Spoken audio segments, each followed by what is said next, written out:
ہماری آبائی زمین 12 قلعے ہے تھانے دار صاحب۔ وہ اپنی جذباتی کیفیت پر قابو پانے کی کوشش کرتے ہوئے بولا۔ ابا جی کی وفات کے بعد ہم دونوں بھائی مل کر اس زمین پر کاشتکاری کرنے لگے تھے۔ ہم نے زمینداری کے کام کو اچھی طرح سنبھال لیا تھا۔ ہر فصل خوب بھر کر ہوتی تھی، جس سے ہمارا گزارا تو ہوتا ہی ہے، اس کے علاوہ کافی بچت بھی ہو جاتی ہے۔ ہم نے ہر سال بچی ہوئی رقم کو سنبھال کر رکھنا شروع کر دیا تھا۔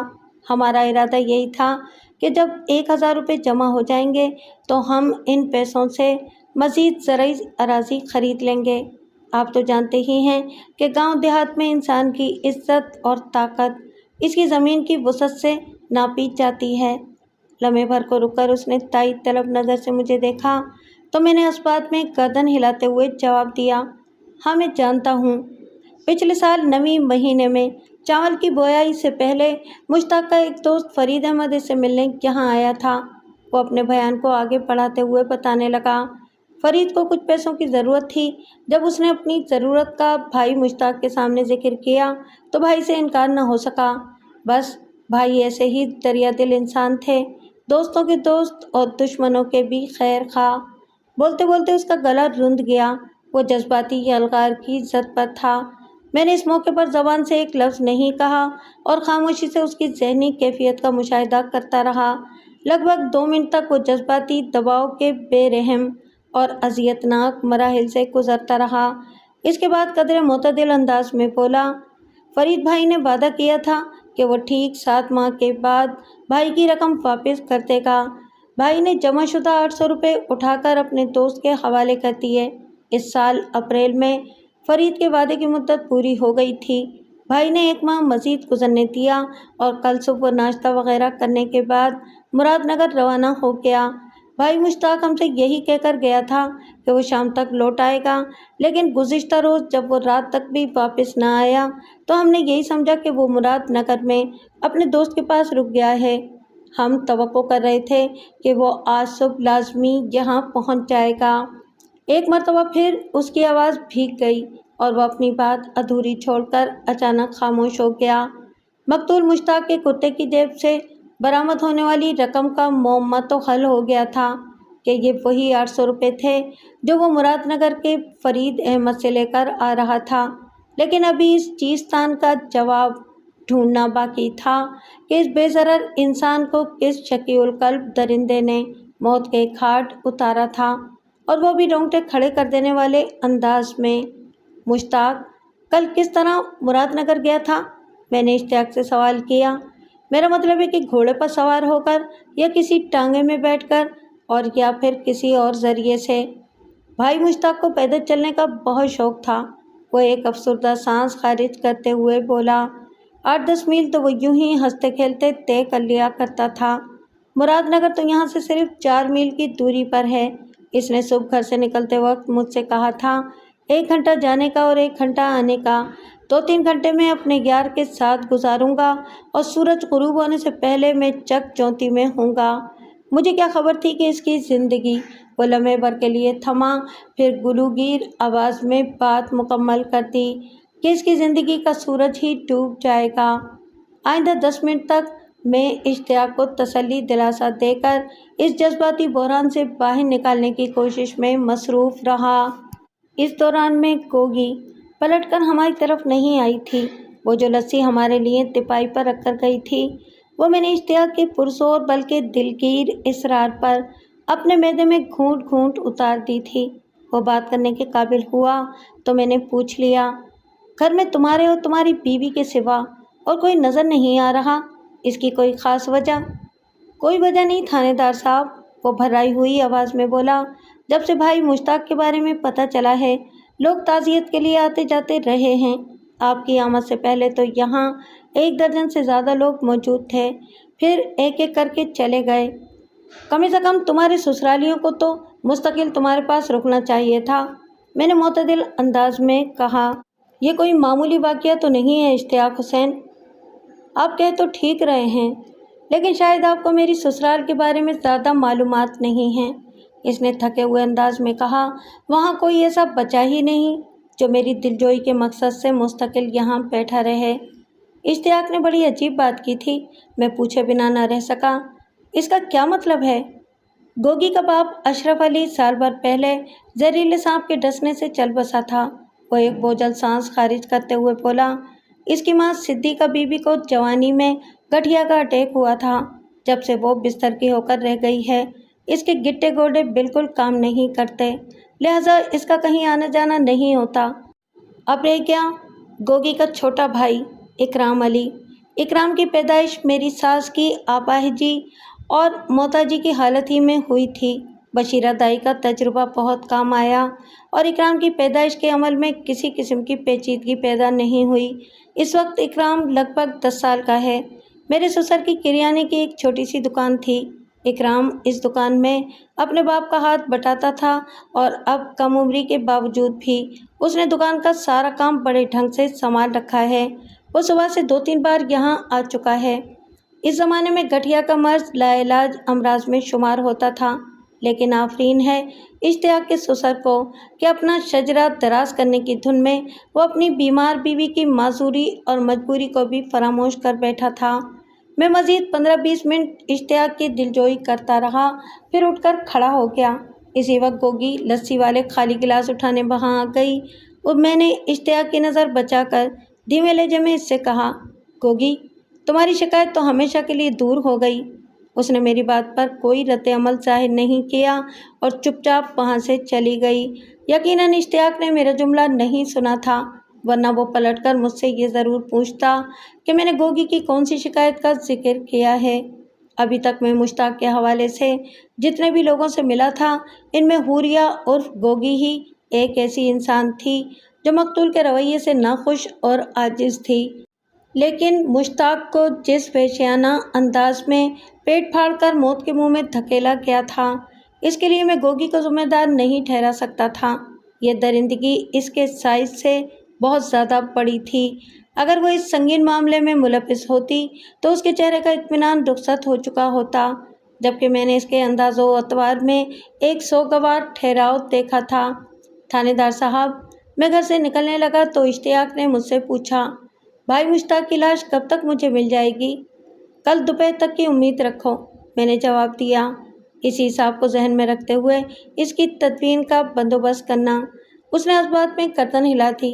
میں اس کے گھر سے نکل کر تھانے کی جانب بڑھ گیا۔ میری اگلی منزل مراد نگر تھی۔ چک چونتی سے مراد نگر محض 4 میل کے فاصلے پر واقع تھا۔ بلا شبہ مناسب رفتار سے چلنے والے کسی بھی شخص کے لیے یہ 1 گھنٹہ پیدل کا راستہ تھا، لیکن میں نے کانسٹیبل خاور کی معیت میں گھوڑے پر سوار ہو کر مراد نگر کا قصد کیا۔ ہمارے گھوڑے نہر کے کنارے کے ساتھ 4 میل کی مسافت چند منٹ میں طے کرنے کے بعد جب مراد نگر کی حدود میں داخل ہوئے تو اس وقت سپہر کے 4 بج رہے تھے۔ فرید احمد تک رسائی حاصل کرنے میں مجھے کوئی دشواری نہیں ہوئی۔ فرید احمد مراد نگر کا ایک چھوٹا زمیندار تھا۔ اس کی عمر 40 سے زیادہ تھی۔ اس نے ہمیں اپنے گھر کی کشادہ بیٹھک میں بٹھایا اور رسمی علیق سلیق کے بعد احترام بھرے لہجے میں بولا، ملک صاحب، آپ کی کیا خدمت کروں؟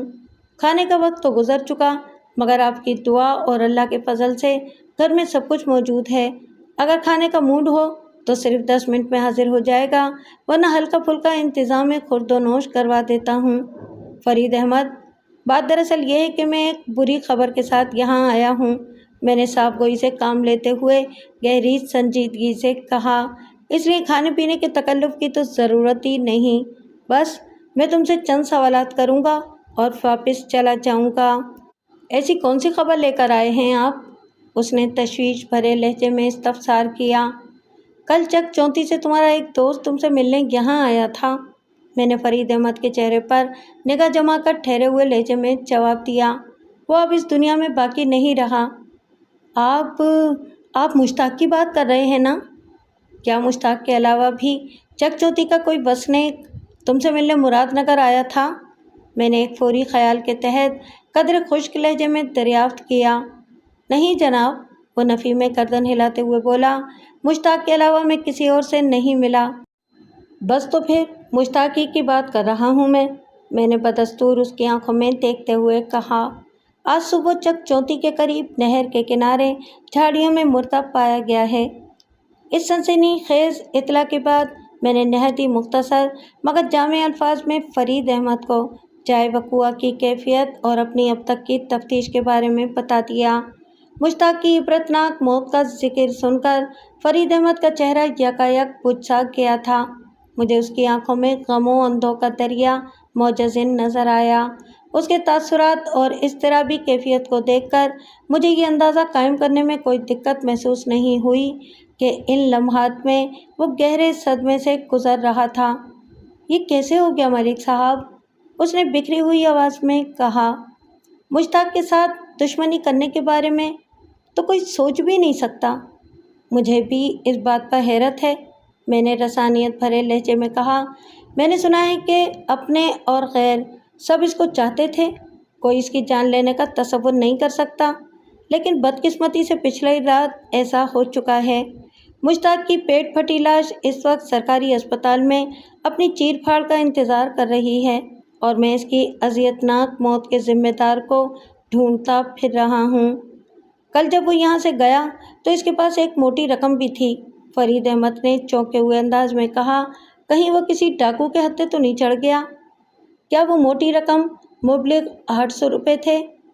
جی ہاں، میرے تصدیق طلب استفسار کے جواب میں اس نے جلدی سے کہا۔ وہ پیسے میں نے اسے دیے تھے، بلکہ میں نے اس سے لیا ہوا قرض واپس کیا تھا۔ ان 800 روپے کے بارے میں اشتیاق نے مجھے جو کچھ بتایا تھا، فرید احمد بھی ویسی ہی بات کر رہا تھا۔ میں نے معتدل انداز میں کہا، نہیں فرید، کسی رہزن نے مشتاق کو ٹھکانے نہیں لگایا، کیونکہ مذکورہ 800 روپے اس کے کرتے کی جیب میں رکھے ہوئے تھے۔ وہ رقم میں نے مقتول مشتاق کے چھوٹے بھائی اشتیاق کو دے دی ہے۔ اس امر میں کسی شک کی گنجائش نہیں کہ کسی انتہائی ظالم شخص نے ایک سوچے سمجھے منصوبے کے تحت مشتاق کو فنا کے گھاٹ اتارا ہے۔ وہ جو کوئی بھی ہے، مشتاق کے لیے اپنے دل و دماغ میں بے پناہ نفرت رکھتا ہے۔ اسی لیے اس نے مشتاق کے پیٹ میں کسی تیز دھار خنجر یا چھری کے پے در پہ متعدد وار کر کے اسے موت کی نیند سلا دیا ہے۔ اس واقعے کو عام الفاظ میں بھیانک انتقامی کارروائی کہا جا سکتا ہے۔ ایک منٹ، فرید اچانک اٹھ کر کھڑے ہوتے ہوئے بولا، میں ابھی آتا ہوں۔ وہ بیٹھک سے نکل کر گھر کے اندرونی حصے میں غائب ہوا تو کانسٹیبل خاور نے مجھ سے پوچھا، ملک صاحب یہ کہاں چلا گیا؟ وہ تمہارے سامنے ہی اٹھ کر گیا ہے خاور۔ میں نے کہا، کیا اس نے مجھے بتایا کہ وہ کہاں جا رہا ہے؟ میرا یہ مطلب نہیں تھا ملک صاحب، وہ خجل سا ہو کر بولا۔ اس کے جانے سے پہلے ہمارے درمیان مشتاق کی لرزہ خیز موت کے حوالے سے بات ہو رہی تھی اور یہ سمجھ میں نہیں آ رہا تھا کہ مشتاق کو اتنی بے دردی سے کون فنا کے گھاٹ اتار سکتا ہے۔ ہو سکتا ہے فرید اسی حوالے سے کوئی اہم شے لینے گیا ہو۔ یہ میں نے محض بات برائے بات کہہ دیا تھا۔ سچ تو یہ ہے کہ مجھے بالکل اندازہ نہیں تھا کہ فرید کہاں اور کیوں گیا تھا۔ 2 منٹ کے بعد وہ واپس لوٹ آیا اور میرے سامنے بیٹھنے کے بعد الجھن آمیز حیرت سے بولا، مشتاق کو پیش آنے والے اس اندھوناک واقعے کے حوالے سے میرا دماغ بالکل کام نہیں کر رہا جناب۔ میں نے اسے کل یہاں سے ٹھیک ٹھاک رخصت کیا تھا۔ وہ کل کتنے بجے تمہارے پاس پہنچا تھا؟ میں نے پوچھا۔ صبح 8:30 بجے ملک صاحب۔ اور اس کی واپسی کب ہوئی؟ یہی کوئی 6:30 بجے شام، اس نے بتایا۔ آج کل سورج 7 بجے غروب ہو جاتا ہے، میں نے فرید کے چہرے پر نگاہ گاڑ کر کہا۔ اسے چاہیے تھا کہ شام سے پہلے وہ چک چونتی پہنچ جاتا، حالانکہ وہ صبح اشتیاق سے کہہ کر بھی آیا تھا کہ سپہر تک واپس آ جائے گا۔ اس کے اتنی تاخیر سے جانے کا کوئی خاص سبب؟ جی دیر ہو جانے کی ایک خاص وجہ تھی، وہ اس بات میں گردن ہلاتے ہوئے بولا۔ دراصل مشتاق بغیر اطلاع کے مجھ سے ملنے آ گیا تھا۔ اگر یہ کوئی عام ملاقات ہوتی تو دوسری بات تھی، وہ اپنے 800 روپے لینے آیا تھا۔ پچھلے سال اس نے بڑے برے حالات میں میری مدد کی تھی اور ویسے بھی میرے کیے ہوئے وعدے سے 1 مہینہ اوپر ہو گیا تھا۔ میں کسی بھی حال میں اسے خالی ہاتھ واپس نہیں بھیجنا چاہتا تھا۔ اور اس وقت وہ سانس ہموار کرنے کی غرض سے تھما اور پھر بولا، اس وقت میرے پاس کل 500 روپے تھے، لہٰذا مجھے مزید 300 روپے کا بندوبست کرنا تھا، سو میں اسی تگ و دو میں لگ گیا۔ لگ بھگ 6 بجے میں پیسوں کا انتظام کرنے میں کامیاب ہو گیا اور جیسے ہی 300 روپے میرے ہاتھ میں آئے میں نے کل ملا کر 800 روپے مشتاق کے ہاتھ پر رکھے اور اسے رخصت کر دیا۔ اگر آپ کو میری بات کا یقین نہ ہو تو میں آپ کا سامنا علی میاں سے کروا سکتا ہوں۔ کون علی میاں؟ میں نے سرسراتے ہوئی آواز میں پوچھا۔ علی میاں میرا چاچا ہے ملک صاحب، اس نے بتایا۔ وہ بھی ادھر مراد نگر ہی میں رہتا ہے اور میری طرح کاشتکاری کرتا ہے۔ کسی آمنے اور سامنے کی ضرورت نہیں فرید، میں نے معتدل انداز میں کہا۔ مجھے تم پر بھروسہ ہے، مشتاق تمہارا جگری یار تھا، تم اس کے حوالے سے بھلا جھوٹ کیوں بولو گے؟ اس کی آنکھیں بھر آئیں۔ مجھ پر اعتماد کرنے کا شکریہ ملک صاحب، اس نے نمناک آواز میں کہا۔ مشتاق کسی ہیرے سے کم نہیں تھا، آپ اس کے قاتل کو ایسی سزا دینا جو دیکھنے اور سننے والوں کے رونگٹے کھڑے کر دے۔ بات کے اختتام پر اس کا چہرہ سرخ ہو گیا۔ میں تمہاری توقع سے بھی زیادہ برا حشر کروں گا اس شیطان کا، میں نے ٹھوس انداز میں کہا۔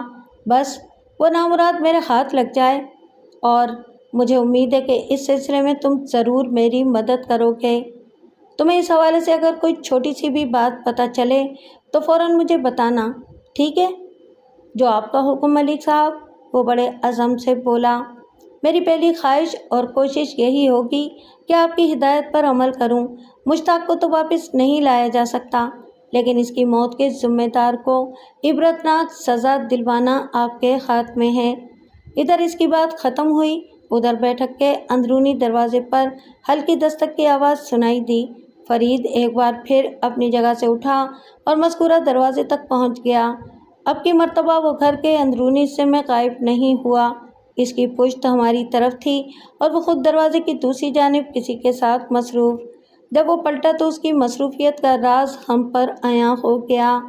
اس نے بڑے سائز کی ایک ٹرے اٹھا رکھی تھی، اس میں کچی لسی سے بھرا ہوا ایک جگ، 2 گلاس اور ایک تشتری میں لنگڑے آم کی کاشیں سجی ہوئی تھیں۔ آم کی فصل اترنا شروع ہو گئی تھی۔ سچی بات تو یہ ہے کہ اس وقت میں اچھی خاصی بھوک محسوس کر رہا تھا۔ آج کا سارا دن کڑی دوڑ دھوپ میں گزرا تھا۔ صبح کے ناشتے کے بعد میں نے اشتیاق کے گھر لسی کا ایک گلاس پیا تھا، مطلب ڈھنگ سے کھانا کھانے کا موقع نہیں مل سکا تھا، سو میں نے فرید احمد کے پیش کردہ لنگڑے آموں اور کچی لسی کے ساتھ دل کھول کر انصاف کیا۔ اس دوران میں مشتاق کی المناک موت بھی زیر بحث تھی۔ فرید نے مجھ سے پوچھا، ملک صاحب، اسپتال سے مشتاق کی لاش کب تک چک چونتی پہنچ جائے گی؟ میں اس کی تجہیز و تکفین میں شرکت کے لیے وہاں جانا چاہتا ہوں۔ اشتیاق بالکل اکیلا پڑ رہا ہے، اس کو سنبھالنا بھی ضروری ہے۔ تم جب بھی چاہو چک چونتی آ جاؤ، میں نے معتدل انداز میں کہا۔ ویسے مشتاق کی پوسٹ مارٹم شدہ لاش کل دوپہر کے بعد کسی بھی وقت میرے تھانے میں پہنچا دی جائے گی، اور مختصر سی کارروائی کے بعد میں لاش کو اشتیاق کے حوالے کر دوں گا۔ اس نے میرا شکریہ ادا کیا اور میں کانسٹیبل خاور کے ہمراہ اس کے گھر سے نکل آیا۔ فرید کے دروازے کے سامنے ہی ایک درخت کے نیچے ہمارے گھوڑے بندھے ہوئے تھے۔ ہم اپنے گھوڑوں پر سوار ہوئے اور نہر کا کنارہ پکڑ کر چک چونتی کی سمت بڑھنے لگے۔ جب ہم تھانے پہنچے تو مغرب کی اذان ہو رہی تھی۔ اگلی صبح یعنی کہ 29 مئی کو میں ناشتے کے بعد تیار ہو کر تھانے پہنچا تو کھوجی بابا کھارا کو اپنا منتظر پایا۔ گزشتہ شام جب میں مراد نگر سے واپس آیا تھا تو حوالدار بہادر علی نے مجھے کھوجی کے حوالے سے بتایا تھا کہ وہ میرے غیاب میں تھانے کا چکر لگا گیا تھا اور اپنے کام کے بارے میں صرف اتنا بتایا تھا کہ 80% نمٹ چکا، باقی 20% کل صبح یعنی کہ آج نمٹا دیا جائے گا۔ میں نے اپنے کانسٹیبل کو بھی کھوجی کے ساتھ لگا رکھا تھا۔ کھوجی نے بہادر علی سے کوئی واضح بات نہیں کی تھی۔ میں دن بھر کی بھاگ دوڑ سے اس قدر تھک چکا تھا کہ تھانے پہنچتے ہی میں آرام کرنے اپنے کوارٹر میں چلا گیا تھا۔ حالانکہ میں کانسٹیبل سکندر سے پوچھ سکتا تھا کہ ان لوگوں نے پورا دن کون کون سے تیر مارے تھے۔ باہر کے کھرا نکالنے کا ماہر بابا کھارا اس وقت میرے روبرو بیٹھا ہوا تھا۔ اس کے چہرے کی رونق اور ہونٹوں کی مسکراہٹ بے آواز الفاظ میں کسی خوشخبری کا اعلان کر رہی تھی۔ کیا رپورٹ ہے بابا کھارا؟ رسمی علیگ سلیگ کے بعد میں نے کھوجی سے استفسار کیا۔ رپورٹ تو اچھی ہے ملک صاحب، وہ ٹھہرے ہوئے لہجے میں بولا، مگر ادھوری ہے۔ آج انشاءاللہ یہ کام مکمل ہو جائے گا۔